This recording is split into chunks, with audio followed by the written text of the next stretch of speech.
오늘 설교 제목은요, 내게로 돌아오게 하리라. 우리가 25주 차 성경 통독을 계속 나아가고 있습니다.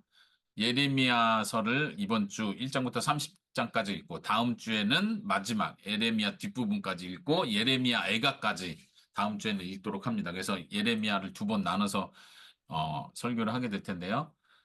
오늘 예레미야서 본문은 28장 15절에서 17절까지 두 절인데 같이 세 절 같이 읽어보겠습니다. 시작. 선지자 예레미야가 예레미야가 선지자 선지자 하나냐에게 하나냐에게 이르되 이르되 하나냐여 하나냐여 들으라. 들으라. 여호와께서 여호와께서 너를 너를 보내지 보내지 아니하셨거늘 아니하셨거늘 내가 내가 이 이 백성에게 백성에게 거짓을 거짓을 믿게 믿게 하는도다. 하는도다. 그러므로 그러므로 여호와께서 여호와께서 이와 이와 같이 같이 말씀하시되 말씀하시되 내가 내가 너를 너를 지면에서 지면에서 제하리니 제하리니 내가 내가 여호와께 여호와께 패역한 패역한 말을 말을 하였음이라. 하였습니다. 내가 내가 금년에 금년에 죽으리라 죽으리라 하셨느니라 하셨느니라 하더니 하더니 선지자 선지자 하나냐가 하나야가 그 그해 해 일곱째 일곱째 달에 달에 죽었더라. 죽었더라. 여기 보면은 본문 이제 영상에서 영상 뒷부분에서 이 이야기의 배경이 뭔지를 설명을 할 거예요.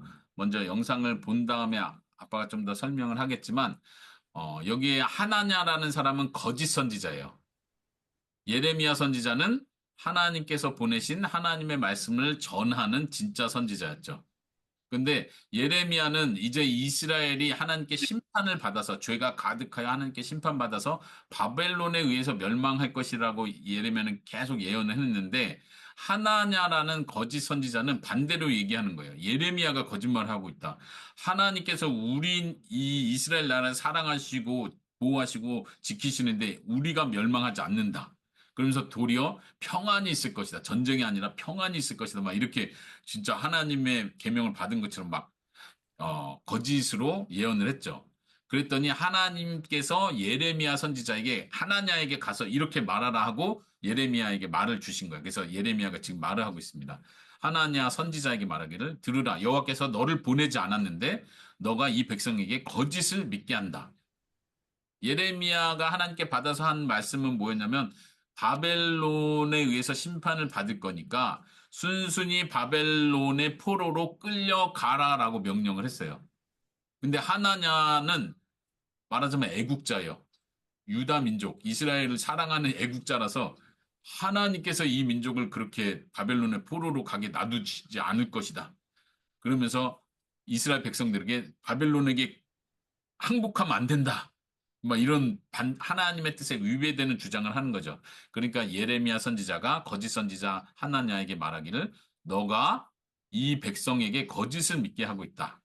그러므로 여호와께서 이와 같이 말씀하시되 하나님의 말씀이 내가 너를 지면에서 제하리라. 죽이겠다는 뜻이죠. 하나님께서 하나냐 선지자를 죽이겠대요. 내가 여호와께 패역한 말을 하였습니다. 너가 금년에 죽으리라. 금년에 올해 안에 죽는다 했고 마지막 절에 보니까 선지자 하나냐가 예레미야의 예언대로 하나님의 말씀대로 그해 일곱째 달에 죽었더라. 결과를 분명히 보여주죠. 네. 예레미야가 참 선지자고 하나냐 선지자가 거짓 선지자라는 걸 보여주는 장면입니다. 영상을 보고 나서 아빠가 좀 더 설명하겠습니다. 영상도 앞부분, 뒷부분 나눠서 뒷부분은 다음 주에 같이 살펴보도록 하겠습니다.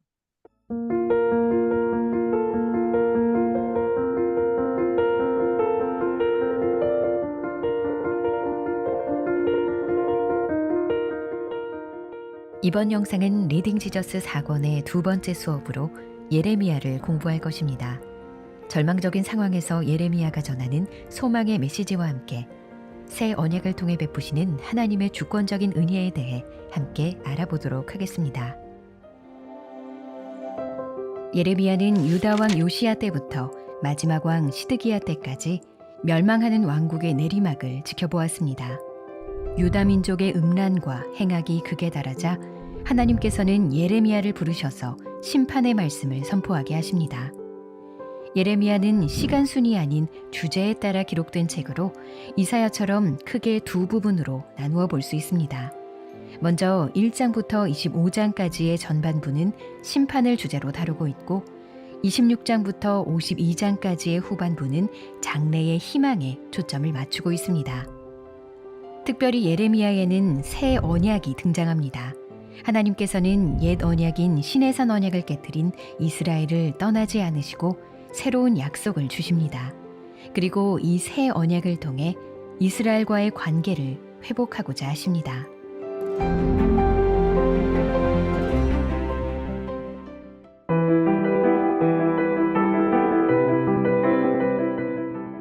예레미야는 이사야보다 조금 더 늦은 시기에 사역했던 선지자입니다. 8살의 나이에 왕위에 오른 요시야는 조부 므낫세와 아버지 암몬에게서 잘못된 길에 빠진 유다 왕국을 물려받았습니다. 그러나 요시야는 선조들의 길을 따르지 않고 신실하게 하나님을 섬기면서 개혁을 일으킵니다. 이방 종교의 우상들과 산당을 제거하며 종교 개혁을 실행한 것이죠. 요시야는 성전을 수리하던 중 율법책을 발견하게 되는데 이 율법책의 발견은 곧 제사의 개혁으로 이어지고 6월절이 국가기념일로 지정됩니다.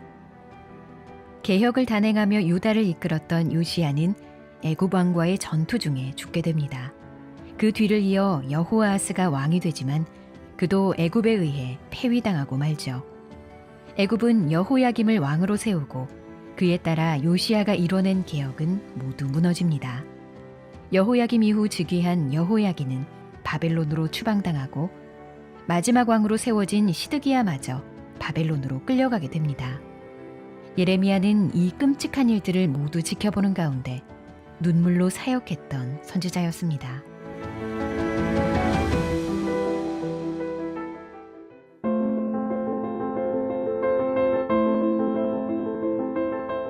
예레미야 1장은 예레미야가 잉태되기도 전에 여호와께서 그를 선지자로 세우셨다는 강렬한 부르심으로 시작합니다. 예레미야는 부르심 가운데 2가지 환상을 보는데 첫 번째는 살구나무까지 환상입니다. 살구나무를 가리키는 히브리어 원어에는 지켜보다라는 뜻이 있습니다. 살구나무는 가장 먼저 꽃을 피움으로써 봄이 오는 것을 알렸는데 새로운 계절을 알리는 이러한 신호를 주목하듯 여호와께서 주의 깊게 지켜보시는 가운데 자신의 말씀을 곧 성취하실 것이라는 의미의 환상이었습니다. 두 번째는 가마솥 환상으로 끓는 가마솥이 북쪽에서 남쪽으로 기울어져 그 내용물이 부어지려는 것을 보게 됩니다. 이 환상은 북방의 모든 족속이 예루살렘과 유다 성읍들을 친다는 뜻의 예언으로 느부갓네살 왕의 예루살렘 공격으로 성취됩니다. 여기에서 중요한 것은 이 심판을 임하게 하시는 분이 하나님이라는 사실입니다. 하나님께서는 예레미야에게 이 심판의 예언을 선포하라고 명령하셨습니다. 그러나 당시에는 유다를 향한 실질적인 위협이 없었기에 사람들은 예레미야의 말을 심각하게 듣지 않았습니다. 결국 그들은 여호와의 때에 이르러 참혹한 현실을 마주하게 됩니다. 예레미야를 통해 보여주신 심판의 환상이 이루어지는 것을 눈으로 보게 된 것입니다.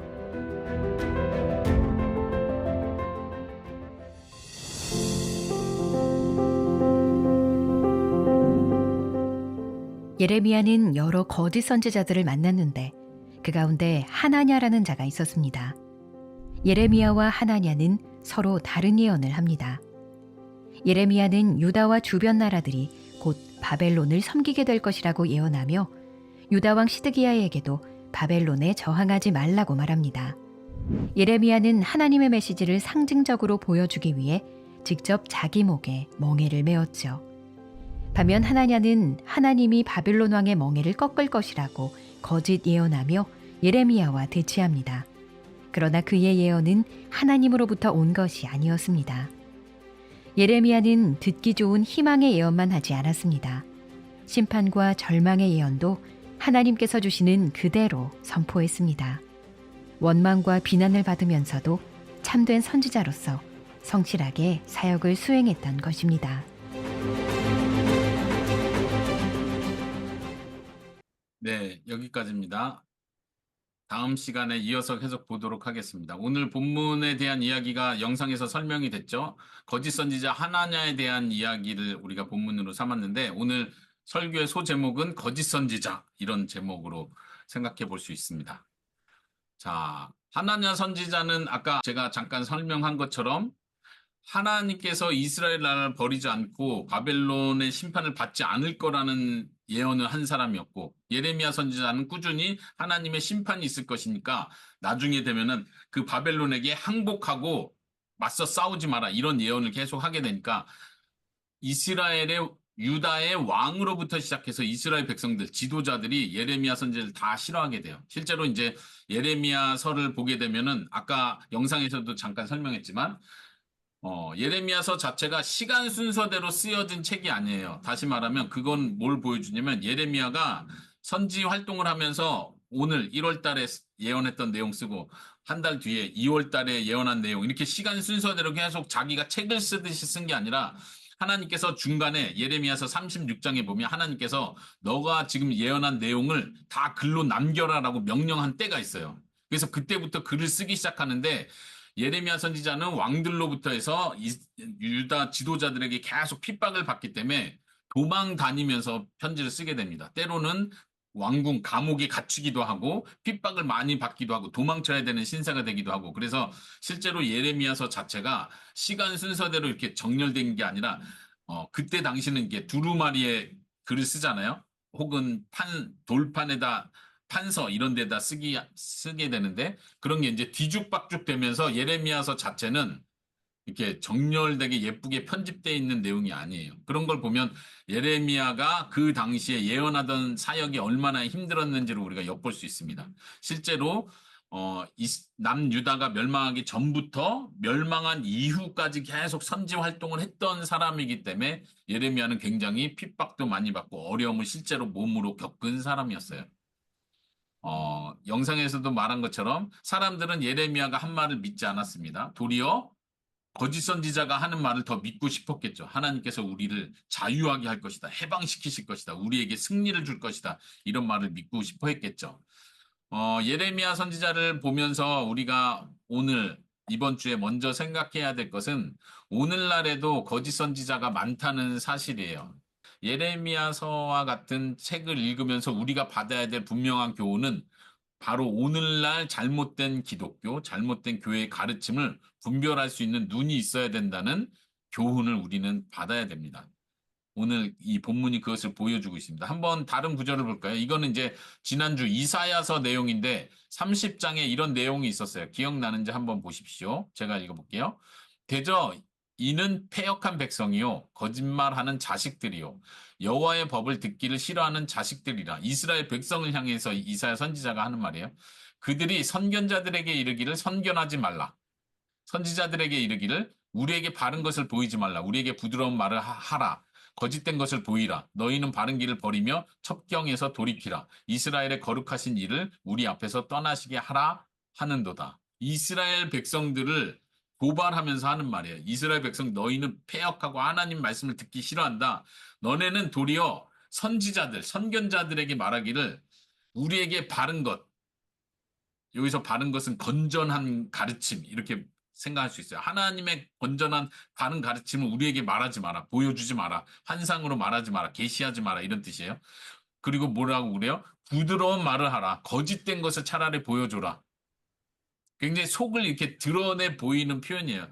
실제로 거짓된 걸 말하라 이렇게 말하진 않았겠죠. 그렇지만 하나님의 말씀이 무엇입니까? 하나님이 우리에게 주는 말씀이 무엇입니까? 계속 말은 이렇게 하는데 그 속에선 자기네가 원하는 말을 원하고 있다는 거예요. 계속해서 이스라엘 백성들이 선지자들에게 하는 말이에요. 너희는 바른 길을 버려라. 선지자들에게. 첩경에서 돌이키라. 첩경도 바른 길, 올바른 길 이렇게 표현할 수 있어요. 너희 돌이켜라. 이스라엘의 거룩하신 하나님을 가리키겠죠. 거룩하신 일을 우리 앞에서 떠나시게 하라. 이스라엘 백성들이 얼마나 자기들 중심적으로 하나님의 말씀을 듣고 싶어 하는지. 그러니까 하나님께서 실제로 하신 말씀을 듣고 싶은 게 아니라 나에게 도움이 되고 나에게 유익이 되는 말을 듣고 싶어 했었던 이스라엘 당시의 배경을 말해주는 거예요. 그래서 예레미야 선지자와 하나냐 선지자가 서로 이렇게 대립을 이루었을 때 이스라엘 백성들은 하나냐 선지자의 말이 진실이기를 바라는 거예요. 왜냐하면 예레미야 선지자의 말이 진짜로 하나님의 말씀이었다면 이제는 우리가 다 망한다는 뜻이니까 이 나라가 다 폭삭 망한다는 뜻이니까 여러분들은 어떨 것 같습니까? 오늘날 우리 대한민국에 혹은 태국의 선교사님들이 있는 이 땅에 하나님께서 바른 말씀을 우리에게 하시고 성경을 통해서 바른 말씀을 전달하려 할 때 많은 그리스도인이라고 불리는 사람들이, 많은 교회 안에 있는 사람들이 하나님의 말씀을 하나님의 말씀 그대로 받기를 원치 않는다는 사실을 우리는 인식해야 돼요. 무슨 말인지 아시겠습니까? 그래서 신약 성경의 말씀 하나 더 가져왔는데요. 디모데 후서예요. 사도 바울이 했던 말. 사도 바울이 디모데 자신의 영적 제자에게 가르침을 주면서 하는 말이에요. 때가 이르리니, 이거는 우리 에스더가 한번 크게 읽어볼까요? 때가 이르리니 사람이 바른 교훈을 받지 아니하며 귀가 가려워서 자기의 사욕을 따를 스승을 많이 두고 또 그 길을 진리에서 돌이켜 허탄한 이야기를 따르리라. 네. 무슨 말인지 어렵지 않게 이해되죠? 마지막 때가 되면, 종말의 때가 되면, 지금 그 때가 되었다고 우리는 이미 생각합니다. 그때가 되면 사람들이 바른 교훈을 받지 않고 귀가 가렵대요. 귀가 가려워서 자기의 사욕을 따를, 자신의 욕심을 채워줄 수 있는 그런 스승을 많이 둔대요. 그러니까 나 스승 필요 없어, 나 목사님 필요 없어, 교회에 가르침 필요 없어가 아니라 나의 욕심을 채워줄 스승을 두는 거예요. 내가 원하는 그것을 지지해주는 말을 할 목사님들, 교회의 가르침을 내가 받드는 거예요. 오늘날 시대가 그렇다고 생각하지 않습니까? 또 그 길을 진리에서 돌이키고 허탄한 이야기를 따른다. 어떻게 생각하십니까? 오늘날 우리가 경계해야 될 내용입니다. 예레미야서를 우리가 이번 주에 계속 읽어갈 때 그런 모습을 볼 거예요. 하나님은 계속 심판을 얘기하고 회개를 얘기하고 돌이켜야 한다. 너희가 얼마나 잘못인지 알아야 한다라고 하나님께서 지적하실 때 오늘날 신약 시대에 살고 있는 우리 크리스찬들이 이건 옛날 얘기지. 이스라엘 사람들 얘기지. 옛날에 그랬는데 그렇게 죄가 많아서 예수님이 다시 오셨기 때문에 우리 죄를 다 용서해 줬다는 얘기지. 나는 뭐 그렇게 큰 죄가 있는 건 아니지. 이렇게 가볍게 생각하면 안 된다는 거예요. 예레미야서를 읽을 때 그때 예레미야 선지자가 했던 말, 하나님께서 회개하라고 선포했던 그 말씀이 지금 나에게 경고를 하시는 말씀이구나. 예수님을 믿고 있는 예수님 안에서 구원받은 나에게 여전히 똑같이 회개하라고 경고하는 말씀이구나. 이거 우리가 받아들일 수 있어야 됩니다. 그렇지 않으면 우리도 똑같이 그 당시 이스라엘 백성들처럼 마음이 딱딱해져서 하나님의 말씀을 듣지 않는 사람이 될 것입니다. 오늘날 시대는 어떤 시대라고요? 성도들도, 교회 안에 있는 사람들도 자신이 원하는 말을 듣고 싶어요. 목사님께서 좋은 말씀, 그냥 내가 성공하고 복받고 잘되고 내가 사랑받고 있고 하나님은 무조건 나의 편이라는 그런 좋은 말만을 계속 듣고 싶어서 실제로 그런 말씀을 잘하는 교회들의 사람들이 몰리는 거예요. 이건 아주 잘못된 아주 위험한 신호입니다. 잘못된 현상이죠. 오늘 여기 본문에서 말하는 것처럼 이미 시대 자체가 교회라고 불리는 많은 이 모임들 안에서조차도 하나님께서 원하시고 하나님께서 정말 우리에게 주시는 말씀보다도 그냥 사람이 듣고 싶은 말을 계속 채워주는 거예요. 힘들죠. 위로받고 싶죠. 그럼 계속 그런 좋은 말만 하는 거예요. 그 대표적인 게 뭐냐면 성공에 대한 거. 성공에 대한 말을 계속 듣고 싶어요. 그리고 또 하나는 우리의 자존감을 높여줄 수 있는 표현들. 성경에도 나온 표현은 너는 보배롭고 존귀한 자다. 우리 이사야서 시간에 그거 배웠죠. 하나님께서 실제로 그런 말씀을 해주신 게 사실이에요. 보배롭고 존귀한 자입니다. 하나님은 나를 너무나 사랑하셔서 너무 기뻐하시는 분이십니다. 근데 이 부분만 말할 때 아주 위험한 이단이 될 수 있다는 거예요. 다른 부분은 뭐예요? 그럼에도 불구하고 우리는 항상 내가 죄인인 것을 고백할 수 있어야 되고 하나님께서 우리의 문제를 지적하고 있을 때 내가 그것을 받아들일 마음의 자세가 항상 있어야 되고 그것 예수님을 의지하여 회개하는 삶을 계속 살아야 되는 것. 이 두 가지가 같이 가지 않으면 우리 사람은 본성상 나한테 도움이 되고 나를 말해주는 아까 표현한 대로 부드러운 말을 해라.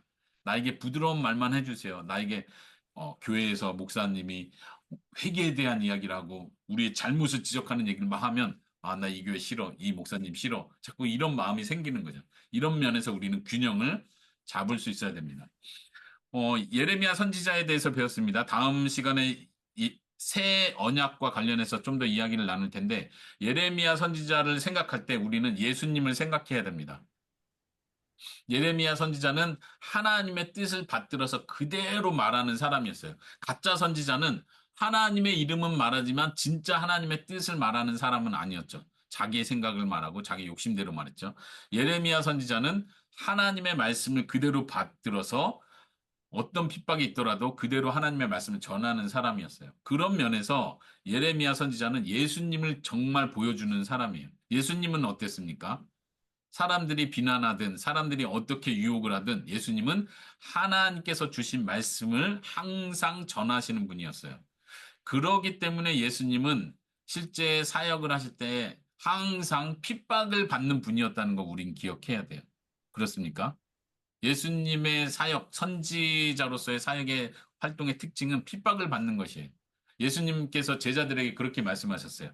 세상이 너희를 미워하는 것이 당연하다. 왜냐하면 그들이 나를 미워하기 때문이다. 왜냐하면 내가 세상에 대해서 죄가 있다고 말했기 때문이다. 세상이 악하다고 말했기 때문에 세상이 나를 미워하는 것이고 당연히 너희가 내 제자고 나를 따른다면 세상은 너희도 미워할 것이다. 예수님이 이렇게 말씀하셨어요.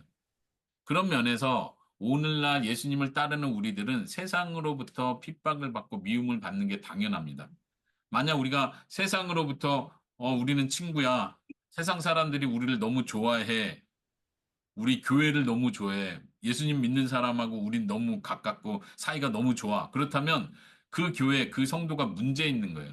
세상에 대해서 죄에 대해서 지적하지 않는다는 얘기고 세상과 구별되지 않는 세상 사람과 똑같은 삶을 살기 때문에 그렇다고 볼 수 있죠. 한번 성경 구절 두 가지를 먼저 살펴볼까요? 예수님께서 이렇게 말씀하십니다. 마가복음 1장 15절에 진이가 한번 크게 읽어보세요. 자꾸 하나님의 나라가 가까이 왔으니 회개하고 복음을 믿으라. 예수님께서 처음 하나님의 나라 복음을 전파하실 때 하셨던 말씀이에요. 하나님의 통치, 하나님의 나라가 가까웠다. 그러니 회개하라, 복음을 믿어라. 여기서 강조하는 건 회개죠. 은총이가 한번 누가복음 읽어볼까요? 그래도 의인을 부르러 온 것이 아니요 죄인을 불러 회개시키러 왔노라. 네. 예수님께서 하신 말씀이죠. 우리가 많이 기억하고 있는 구절은 누가복음 이 구절이 아니고 뭐라고 표현하냐면 예수님께서 의인을 부르러 온 것이 아니라 죄인을 부르러 왔다. 여기까지만 기억해요. 근데 누가복음은 죄인을 부르러 왔다 이렇게 끝나지 않고 죄인을 불러 뭐하러 왔다?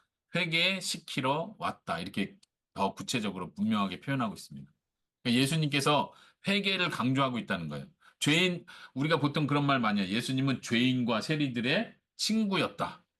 그 말은 죄인들하고 그냥 잘 어울려 다녔다는 얘기가 아니에요.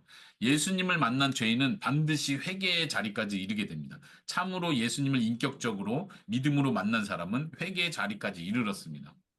가늠하다 잡힌 여인, 공개적으로 가늠하다 잡힌 여인에 대해서 예수님께서 너를 정죄하는 자가 있느냐? 없습니다. 나도 너를 정죄하지 않는다. 이렇게 말씀하시죠. 그런데 정죄하지 않는 걸로 끝나는 것이 아니라 예수님이 그 다음 하시는 말씀이 다시는 죄를 짓지 마라. 이렇게 명령을 하십니다. 예수님께서 우리에게 하시는 말씀, 회개하고 우리의 삶이 돌이키고 변화돼야 된다는 말씀을 놓쳐버리면 우리는 우리가 듣고 싶은 말만 듣는 거예요. 예수님이 나를 사랑하셔서 나를 위해 십자가에 죽으셨어요. 하나님이 나를 사랑하셔서 더 이상 내 죄를 기억하지 않는데요. 하나님은 내 모든 죄를 용서하셨대요. 내가 듣고 싶은 말은 듣는데 정말 예수님께서 하셨던 회개하라, 죄를 미워해야 한다, 나는 죄를 미워한다는 표현을 우린 다 한쪽으로 치우쳐버리는 거예요. 잘못된 판단을 하는 거죠. 이해하시겠습니까? 마지막으로 한 구절, 마태복음 7장의 내용 좀 긴데요. 이 부분을 쭉 같이 읽으면서 설명하면서 마치도록 하겠습니다. 마태복음 7장에 보면 예수님께서 거짓 선지자들에 대한, 오늘도 하나냐 선지자, 거짓 선지자들에 대해서 살펴봤는데 예수님께서 하셨던 거짓 선지자들에 대한 가르침, 그 맥락을 한번 쭉 끝까지 같이 읽어보면서 제가 설명하도록 하겠습니다. 자, 예수님께서 거짓 선지자들을 조심해라 하면서 하셨던 가르침이에요. 그 내용을 쭉 전체를 살펴봐야 합니다. 제가 읽겠습니다. 거짓 선지자들 삼가라. 양의 옷을 입고 너에게 나오나 속에는 노략질하는 이리라. 이리는 늑대를 가리킵니다. 그들의 열매로 그들을 알지니 가시나무에서 포도를 또는 엉겅퀴에서 무화과를 따겠느냐. 이와 같이 좋은 나무마다 아름다운 열매를 맺고 못된 나무가 나쁜 열매를 맺나니 좋은 나무가 나쁜 열매를 맺을 수 없고 못된 나무가 아름다운 열매를 맺을 수 없느니라. 아름다운 열매를 맺지 아니하는 나무마다 찍혀 불에 던져지느니라. 이러므로 그들의 열매로 그들을 알리라. 여기까지는 그래도 많이 교회에서 설교되고 많이 이렇게 읽힌 내용이에요. 근데 그 뒷부분을 이어서 같이 볼 텐데, 먼저 예수님께서 하신 말씀은 뭐냐면, 거짓 선지자를 조심하라고 하면서 조심하는 방법을 가르쳐 준 게 뭐냐면, 거짓 선지자들의 열매로 그들이 어떤 사람인지 그 열매를 보고 그들이 거짓 선지자인지 아닌지를 알 수 있다고 예수님이 가르쳐 주는 내용이에요. 이건 보통 이제 거짓 선지자를 분별하는 방법으로 아는 성도들이 설교로 듣지 않고 그냥 우리 일상 모든 성도들이 열매 맺는 삶을 살아야 됩니다. 이러면서 이 열매로 그들을 알리라 이런 표현을 많이 하는데 배경이 거짓 선지자를 분별하는 방법으로서 가르쳐 주고 있다는 걸 알아야 돼요. 그러면 이제 문제는 뭐냐면 열매로 그들을 알리라 했는데 그럼 열매가 뭐냐는 거예요. 이제 몇몇 목사님들이 이 부분을 너무 잘못 설명해가지고 오해를 도리어 만든 경우가 많은데 예를 들면 이런 거예요. 목사님들이 사역자들이 교회가 성장하고 교회 성도들의 숫자가 많이 들어오면 그 목사님, 그 사역자의 열매로 그 사역자가 얼마나 훌륭한 분인지 알 수 있다. 이런 논리예요. 예수님께서 말씀하시는 열매라는 것은 그 교회의 숫자나 사역의 성공이 아니라 그 사람의 삶의 모습을 가리키는 거예요. 삶의 태도. 그 부분이 그렇게 해석해야 되는 것이 이제 이어지는 문장에서 그렇게 해석할 수밖에 없다는 걸 보여줍니다. 한번 바로 그 다음 절에 이어지는 내용을 제가 읽어볼게요. 이것도 거짓 선지자에 대한 가르침하고 연결된다고 보셔야 돼요. 예수님께서 말씀하시기를 나더러 주여 주여 하는 자마다 다 천국에 들어갈 것이 아니요 다만 하늘에 계신 내 아버지의 뜻대로 행하는 자라야 들어가리라. 여기서 이제 열매와 연결되는 부분이 하나님의 뜻대로 행하는 사람을 가리킨다고 우리는 볼 수 있습니다. 그날에 많은 사람이 예수님한테 나더러 이르되 주여 주여 우리가 주의 이름으로 선지자 노릇하며 주의 이름으로 귀신을 쫓아내며 주의 이름으로 많은 권능을 행하지 아니하였나이까 하리니 그때 예수님께서 말씀하시기를 내가 그들에게 밝히 말하되 내가 너희를 도무지 알지 못하니 불법을 행하는 자들아 내게서 떠나가라. 예수님께서 능력을 행하고 하나님의 종이라는 이름으로 많은 기적을 행하는 사람들을 향해서조차도 너희가 불법을 행하는 자들이었으니 나는 너희를 알지 못한다. 내게서 떠나가라. 예수님이 거절하신다는 얘기예요. 마지막 날에 천국에 들어가지 못한다는 얘기를 분명하게 하고 있습니다. 아주 충격적인 말씀이죠. 그러니까 열매로 그들을 알리라 할 때 그 열매는 단순히 여기서 말한 것처럼 귀신을 쫓아내고 사역에서 어떤 성과가 나타나는 그런 열매가 아니라 그 사람의 삶이 하나님의 뜻대로 살고 있는 사람이었냐. 그 성품이 빛의 자녀처럼 살고 있는지, 도덕적으로 올바른지, 불법을 행하는 자인지, 아니면 하나님의 뜻에 합하게 성경의 가르침대로 그대로 살고 있는 사람인지가 그 사람이 거짓인지 아닌지를 알아보는 거라는 가르침입니다. 뒷부분까지 읽어볼게요. 그러므로 누구든지 나의 이 말을 듣고 행하는 자는 그 집을 반석 위에 지은 지혜로운 사람 같으니 비가 내리고 창수가 나고 바람이 불어 그 집에 부딪히되 무너지지 아니하나니 이는 주추를 반석 위에 놓은 까닭이요 나의 이 말을 듣고 행하지 아니하는 자는 그 집을 모래 위에 지은 어리석은 사람 같으니 비가 내리고 창수가 나고 바람이 불어 그 집에 부딪힘에 무너져 그 무너짐이 심하니라. 여기서도 예수님께서 마지막 마무리하면서 가르치는 것이 무엇이냐면 예수님의 말씀을 듣고 행하는 사람이 지혜로운 사람이다. 다시 말하면 그 행함을 가리키는 이 행함은 도덕적인 삶이에요. 하나님께서 원하시는 선한 백성으로서 하나님을 기쁘시게 하는 구약의 표현으로 하자면 공의와 정의를 행하는 자. 하나님의 자비를 보여주는 자, 이웃을 사랑하는 그런 삶. 만약 어떤 훌륭한 사역자, 선교사 혹은 목사님이라고 불리는 사람이 그들의 삶에 있어서 도덕적인 삶을 살고 있지 않다면 상식적으로 옳지 않은 행동을 하고 있다면 우리는 그 사람이 거짓 선지자라고 과감하게 말할 수 있어야 된다는 거예요. 그것이 예수님이 가르쳐 주신 거짓 선지자를 분별하는 방법입니다. 그리고 우리 자신에게 적용할 때, 아, 나도 예수님의 말씀만 듣고 예수님 복음에서 말하는 좋은 말, 하나님이 나를 사랑하고 나를 용서하고 나를 언제든지 내 편이 돼 주시고 하나님의 사랑에서 끊을 수 없고 좋은 말들만 내가 딱 간직하는 것이 아니라 예수님의 가르침을 충분히 받아들이고 최선을 다해서 노력하고 지키는 자, 행하는 자가 되어야 한다는 걸 우리는 적용을 해야 될 것입니다.